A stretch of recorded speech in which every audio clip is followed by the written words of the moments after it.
કૃષ્ણ કનૈયા લાલ કી જય।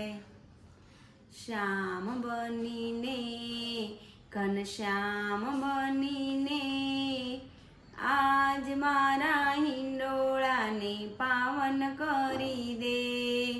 શ્યામ બનીને ઘનશ્યામ બનીને આજ મારા હિંડોળાને પાવન કરી દે। તારા કાજે મેં હિંડોળા સજાવ્યા, એમાં ગુલાબ અત્તર છટાવ્યા। તારા કાજે મેં હિંડોળા સજાવ્યા, એમાં ગુલાબ અત્તર છટાવ્યા। એની